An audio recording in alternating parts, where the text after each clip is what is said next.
So we got the voyeuristic union manifestation of the mystery, and the picture is a man, the man and the woman um, that's submerged into the water in a water fountain, and then you have the sun and the moon, and it's supposed to be like a closed-in area, and we'll get to that here soon. But the wording under the picture is, "O Luna, folded in my sweet embrace, be you as strong as I, as fair a face. O soul, brightest of all lights known to men, and yet you need me, as the cock, the hen." Ha ha ha! You know, this is, these pictures are, I add a little bit of a sexual tone to it, because the pictures are meant for desire, for attraction. So there is a little hint of sexuality going on here, especially with them being naked, and actually in this picture you see them basically having intercourse. So let's get into this. Okay, things are set up differently. The two figures have submerged. Like almost everything of the previous pictures has gone away. And they're in the basin of the fountain. They are underwater. Therefore, you are not supposed to see this. This is not supposed to be visible.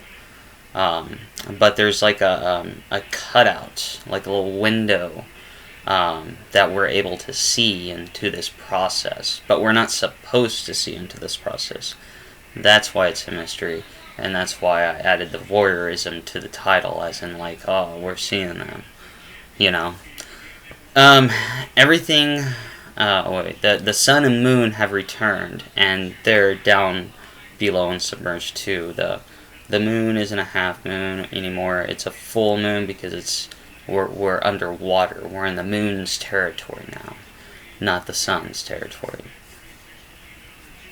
And this process is a reflection of, I'm going to try and get this word right, the Elysian mysteries, and it represents the stories that, there's a lot of these stories that are passed down from each religion, but it represents a priest and a priestess, the sacred union, or the hierogamos, followed by the birth of a child, and the child represents an ear of wheat.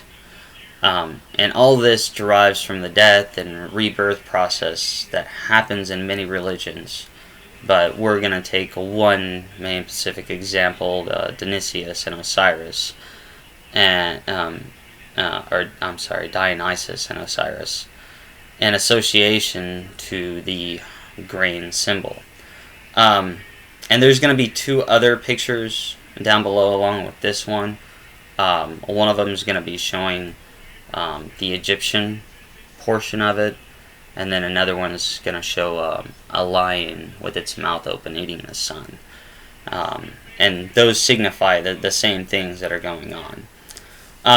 This portion is not experienced consciously.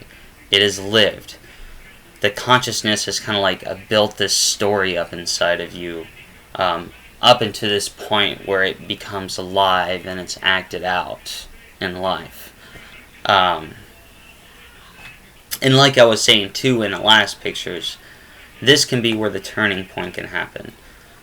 Pictures 4 and 5 can lead back to 1. Actually, all the ones under 5 can lead back to 1 if you get bored with something. And 5 is like the accumulation of the desire. You finally possess something, but then you're like, well, this doesn't complete me, so you go look for something different to complete you.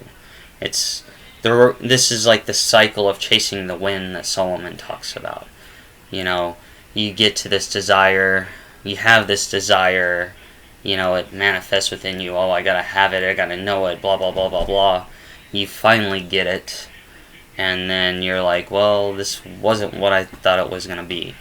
And then you go back to picture 1. But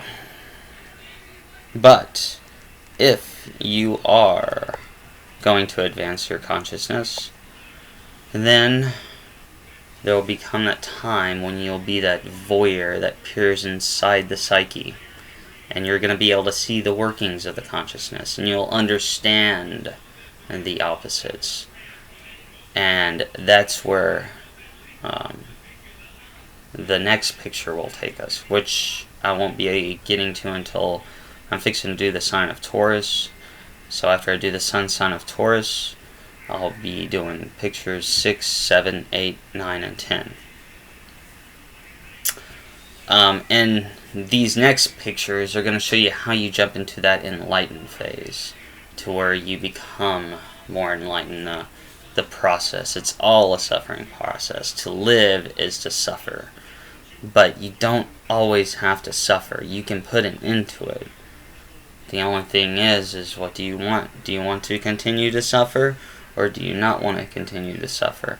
I leave that choice to you.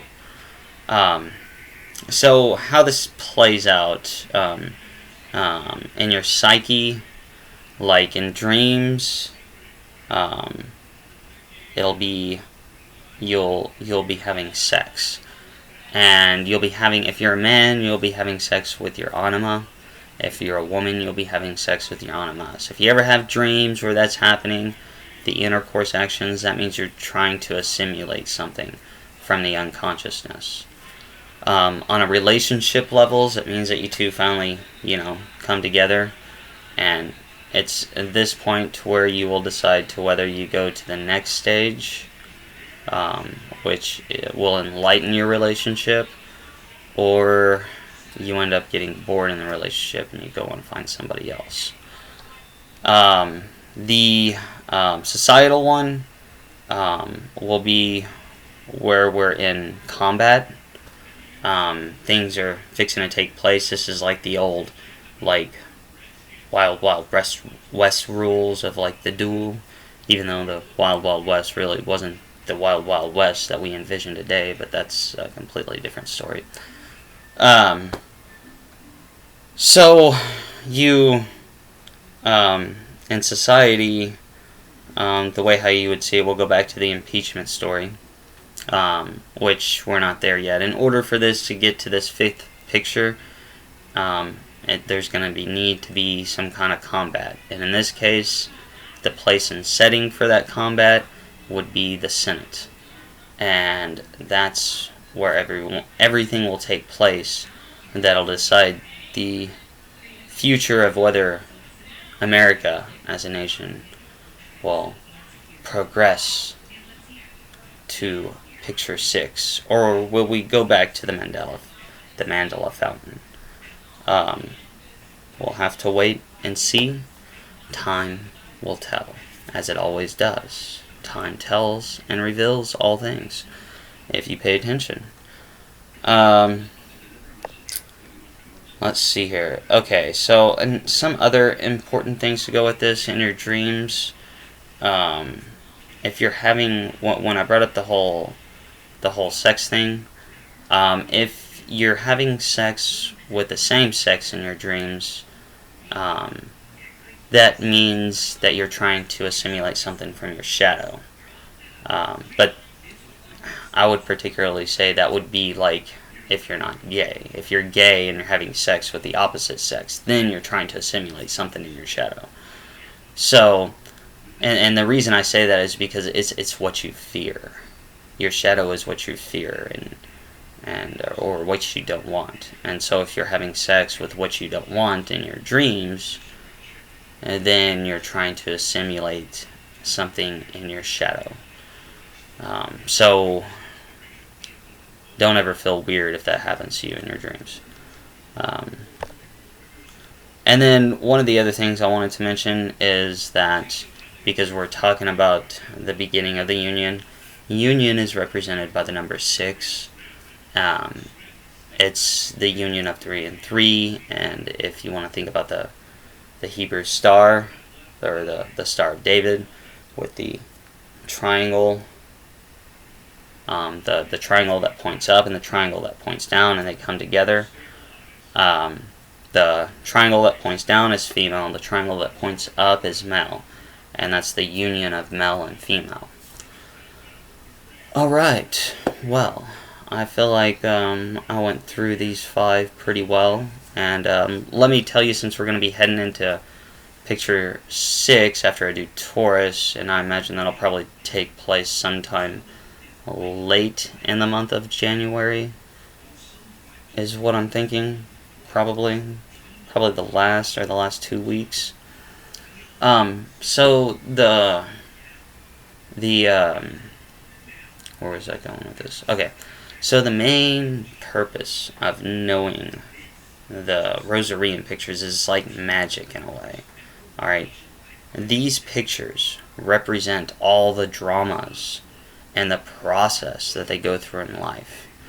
And you can see the energy in each one. And I'm just not talking about, this life. I'm talking about the stars to the atomic levels of things as well, to your dreams. And this represents everything on multiple layers, on multiple levels. And so if you know where things are, you can see, you can get a glimpse of where things can go and where things possibly could go if they go the wrong way. So you're able to once you understand these images, you can focus your energies on these things, and you can become more of a creator in this reality, because that's what this reality is about. Learning to take what's up here and creating. And, well, there's a little bit more to this reality, but we'll just start there. So, I feel like I covered this pretty well. If anybody has any questions about anything, just let me know. Until next time, which will be the Sun Sign and Taurus videos, you all have a good one. Until Thursday. Poetry on Wednesday, though. So, peace. Bye.